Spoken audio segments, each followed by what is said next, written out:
Hai teman-teman, how are you? I hope you are always fine and ready to continue the lesson again. Teman-teman, pada video ke-85 kali ini, kita masih membahas tentang direct and indirect speech. Nah, tapi kan sudah mulai 81 sampai 84 itu sudah. Itu adalah yang dimulai dengan bentuk past tense. Loh, ada ya direct and indirect speech ini tidak dimulai dengan bentuk past tense. Ada teman-teman. Nah, makanya semoga Yonggi English School akan memberi inspirasi kepada teman-teman membuat berpikir apa yang tidak pernah dipikirkan sebelumnya. Terutama bagi adik-adik pelajar atau guru-guru di sekolah, kalau memberi ulangan direct indirect speech ini ada yang dimulai past tense, dicampur tidak dimulai dengan past tense, di situ yang sulit teman-teman ya, harus waspada. Oh, kalau dimulai past tense bagaimana?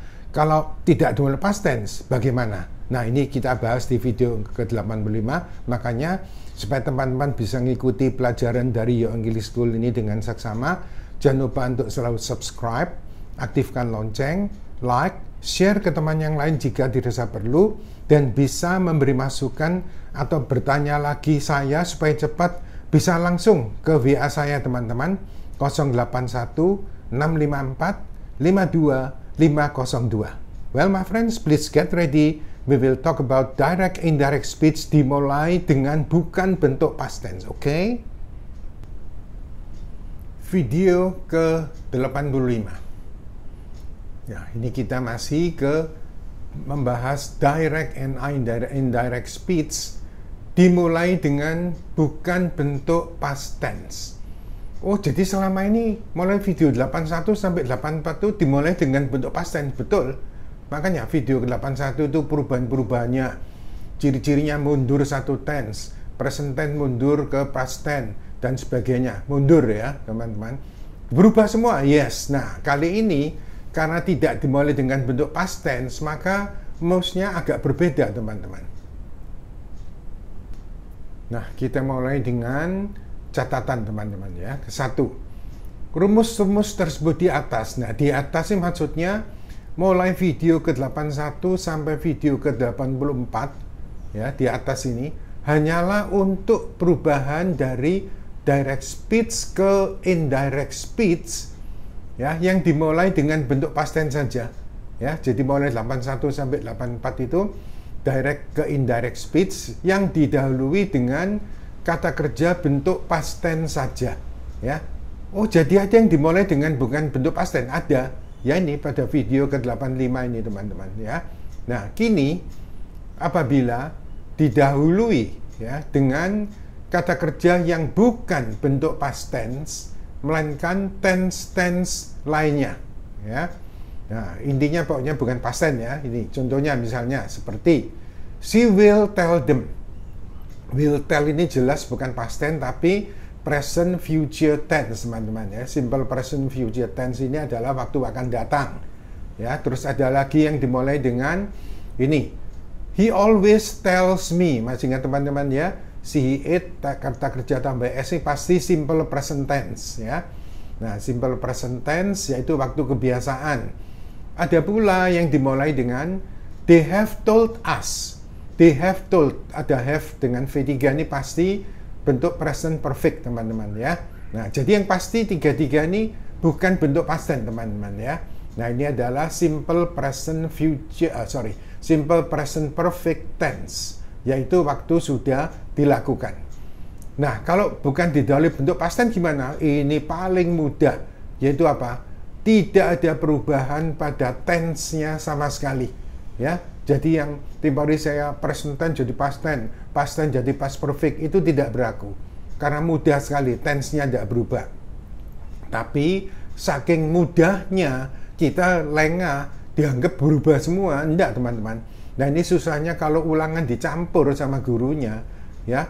Dimulai past tense, terus nomor berapa dimulai bukan past tense. Lah, ini kita sudah kadung fokus dirubah semua tense-nya, enggak. Oh, ini harus hati-hati, ini butuh ketelitian aja teman-teman ya. Nah, jadi mungkin para guru yang beri ulangan harus diingatkan. Hati-hati yang dimulai dengan past tense dengan yang dimulai dengan bukan past tense ya. Nah, itu loh. ya. Jadi tidak ada perubahan pada tense-nya sama sekali, tapi kata ganti tetap berubah seperti biasanya loh ya. Ingat, I dan we untuk yang berbicara, you untuk yang diajak bicara, itu jangan lupa teman-teman ya. Nah, kita lihat pada contoh yang ke-1. She will say to them. Nah, ini will say ya, pasti bukan past tense kan, present future, waktu akan datang. She will say to them, koma tanda petik, I don't care about your family, titik tanda petik. Nah, kita rubah sekarang ke indirect speech. She will tell them sama ya. Kalau said to berubah menjadi told, kalau say to menjadi tell. Biasa kan ya, pemakaian say dan tell. She will tell them that, nah ini loh, I untuk yang berbicara. Ingat ya, yang berbicara kan she. I itu subjek, maka cari subjeknya she, kebetulan juga she kan. Ya, nah, she tense-nya nggak berubah kan? Enggak. Lah ini kok don't jadi doesn't? Loh ini kan nggak berubah teman-teman. Ya, cuma kalau I pakai don't, kalau she pakai doesn't kan harus tahu dengan sendirinya. Nggak berubah loh ini ya. She doesn't care about your family. Lah your ini adalah untuk yang diajak bicara. Ingat ya. I, we berbicara, you diajak bicara. Lah, yang diajak bicara them. Nah, your ini adalah bentuk kepunyaan kan? Cari kepunyaannya them, yaitu their, ya. Nah, jadi she doesn't care about their family. Titik. Ya. Nah, kita lihat contoh yang kedua. I always ask him. Nah, ya, always ask, nggak ada idenya. Always ini bentuk simple present tense, waktu kebiasaan ya, bukan lampau. I always ask him, koma tanda petik, why do you hate my teacher? Tanda tanya, tanda petik. Nah, masih ingat teman-teman, bentuk bertanya harus jadikan positif dulu ya. Karena bentuk bertanya pada ucapan langsung dengan otomatis berubah menjadi kalimat positif ya. Tidak mungkin bertanya lagi karena diucapkan oleh orang lain ya. Itu ada di video ke-83 teman-teman ya. Nah, jadi jadikan bentuk biasa dulu ya.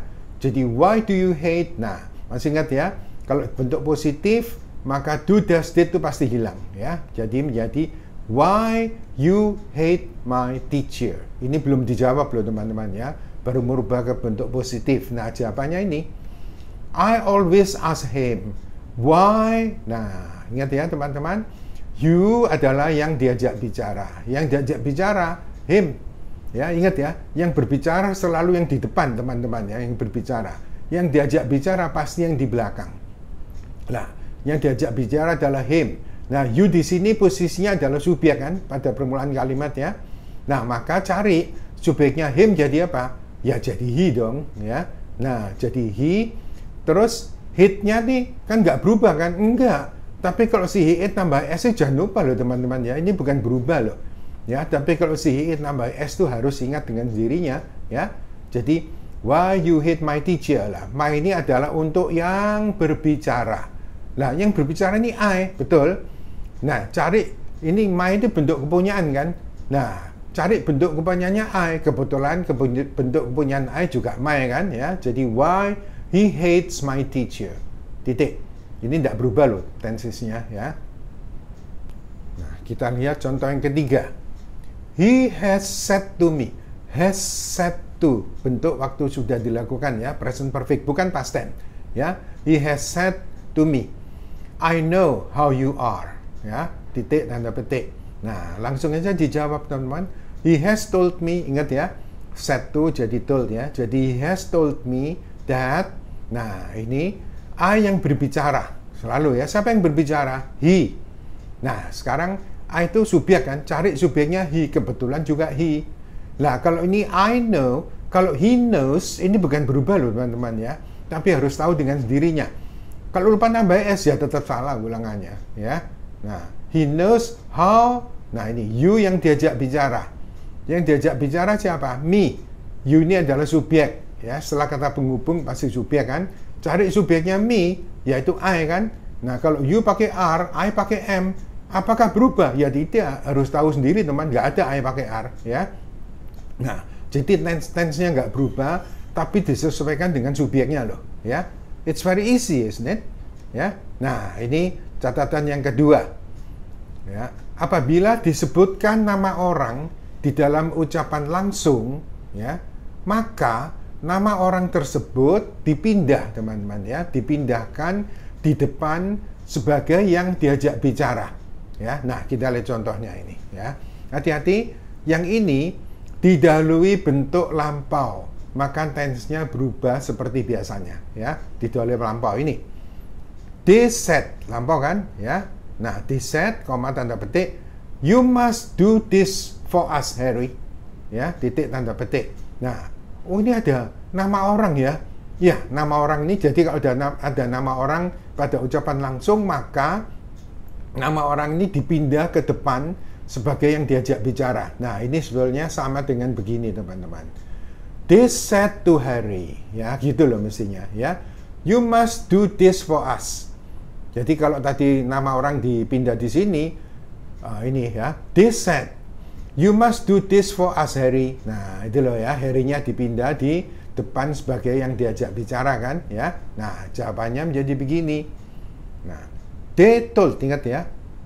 Oh, loh, tadi said, ini kan bukan said to toh. Ya, tapi kalau nama orang yang diajak bicara dipindah kan jadi said to, ya kan? Nah, ini jadi kita bilang they told Harry that, nah ingat ya, ini ada kata you. Nah ingat ya, you ini kan untuk yang diajak bicara. Yang diajak bicara adalah Harry. Harry ini adalah laki, maka you ini subjek kan, subjeknya Harry yaitu he. Nah ini ya, he ya, they told Harry that he, nah must ya, must otomatis berubah menjadi had to. Jangan lupa ya, mundur satu tense. Had to do, do-nya tetap, this berubah menjadi that, perubahan kata keterangan ya. Ini you must do this for us. Nah, us ini siapa? Yang berbicara ya. Us ini yang berbicara. Siapa yang berbicara? Berbicara adalah they. Nah, us ini adalah objek kan. Cari objeknya they. They yaitu them ya. Nah, jadi jawabannya ini for them ya. Jadi tepatnya ini. They told Harry that he had to do that for them. Titik ya. Oh, jadi berubah tense-nya? Yes, karena dimulai past tense ya. Kita lihat catatan yang ketiga. Apabila tidak ada yang diajak bicara, jadi kalau ulangan gitu teman-teman. Jadi kadang gurunya tuh memberi latihan, memberi ulangan, nggak ada yang diajak bicara. Ini gimana ya? Nah ini, jadi kalau tidak ada yang diajak bicara dalam ucapan langsung, maka dianggap bahwa ya yang diajak bicara adalah me. Ya, jadi kalau teman ada ulangan, ini nggak ada yang diajak bicara, lah terus you-nya ini lihat mana? Dianggap me, meskipun nggak ada gitu, ya dianggap me. Jadi kalau tidak ada yang diajak bicara, dianggap me, ya. Nah ini contoh lagi, didahului bentuk lampau. Jangan lupa teman-teman ya, didahului bentuk lampau, maka tense-nya berubah seperti biasanya, ya. Jadi kalau ulangan tuh kita sudah bagus tapi nggak teliti, dimulai past tense atau bukan past tense, itu loh yang harus hati-hati supaya bisa dapat 100 ya. Ini she said, lampau ya, koma tanda petik, I gave the key to your brother an hour ago, titik tanda petik. Nah ini your yang diajak bicara kan, iya nggak ada ini. Jadi she said, duh terus, nah ini kalau nggak ada yang diajak bicara dianggap me teman-teman ya. Jadi she said that, I yang berbicara kan, iya she kan, I subjek maka tetap she ya. Gave lampau bentuk 2 berubah menjadi past perfect. Ingat ya, mundur satu tense menjadi she had given the key to. Nah your ini mana? Yang diajak bicara nggak ada, makanya dianggap me. Your itu kepunyaan kan. Nah kepunyaannya me yaitu my kan ya. Jadi she had given the key to my brother an hour ago berubah menjadi an hour before ya. Nah teman-teman, coba kita lihat ini ya, kesimpulannya. Direct and indirect speech ini tidak sukar ya, walaupun kenyataannya banyak sekali yang bilang para murid direct indirect itu keulangan mesti banyak salahnya. Iya, karena nggak tahu caranya kan, perubahan-perubahannya. Tapi dengan pengarahan dari saya ini tidak boleh loh ya. Setelah ini kalau ada ulangan direct indirect speech, nilainya harus 100 ya. Apalagi sudah saya ajarkan ada yang dimulai past tense, dimulai bukan past tense ya. Nah kita lihat. Nah ya, jadi direct indirect speech tidak sukar, hanya harus berhati-hati sekali sewaktu mengerjakannya ya. Kenapa? Nah ini, karena dalam satu soal harus benar, harus betul 3 hal sekaligus ya. yaitu perubahan-perubahan tenses, ingat ya, perubahan tenses, perubahan kata ganti, dan perubahan kata keterangan. Tensesnya betul, kata gantinya salah, nilainya 0. Sudah betul kata ganti, tenses betul, kata keterangannya nggak dirubah, juga nilainya 0. Makanya, jadi nggak sulit tapi harus berhati-hati sewaktu mengerjakan. Ya, perhatikan perubahannya tenses, mundur satu tense, ingat ya, perubahan kata ganti, I, we yang berbicara, you yang diajak bicara. Nah, kata keterangan ini harus dihafalkan teman-teman ya. Lihat di video ke-81 ya. Nah, kita lihat voice word sedikit. Being careful is always necessary in everything. Setuju teman-teman? Oh ya, saya memang membuat direct indirect speech di tahun 84 teman-teman ya. Nah, jadi saya revisi, saya sesuaikan dengan, saya tambahkan supaya lebih mudah dimengerti ya. Being careful, careful ini hati-hati teman-teman. Kalau tidak careful, tidak boleh teman-teman. Ingat, saya ajari gerund tempoh hari, permulaan kalimat harus bentuk ing ya. Fungsinya gerund sebagai subjek ya. Nah, kalau nggak ada verbnya, lah gimana? Ya ini, being careful. Jadi kalau bersabar diperlukan dalam hal ini. Patient tidak boleh ya, permulaan kalimat harus bentuk ing, karena patient bukan kata kerja, maka pakai being patient is needed in this case ya. Nah, ini being careful, berhati-hati, selalu perlu ya, hati-hati. Kalau need itu memerlukan, kalau necessary ini perlu, keadaan perlu ya. Jadi berhati-hati, selalu perlu in everything, dalam segala hal. Betul teman-teman? Ya ini seperti direct indirect speech tadi, ngerti semua tapi nggak hati-hati. Nah, dari 3 perubahan lupa 1 nggak dirubah, ya tetap salah teman-teman. Oke? Nah teman-teman, sekarang teman-teman tahu betapa mudahnya direct indirect speech itu ya. Tapi jangan lupa loh teman-teman ya, selalu hati-hati ya, dalam satu soal harus betul 3 hal sekaligus, perubahan tenses, kata ganti, kata keterangan. Apalagi sekarang teman-teman tahu ada yang tidak dimulai dengan bentuk past tense, mestinya lebih mudah. Karena apa? Tidak ada perubahan pada tense-nya, tapi kita lupa terus dirubah semua, itu yang buat hasil ulangannya tidak baik. Well my friends, I think it's enough for now. It's time to say goodbye. We will meet again in the next videos. Thank you for watching and learning or studying from Yonggi English School. Goodbye, see you again.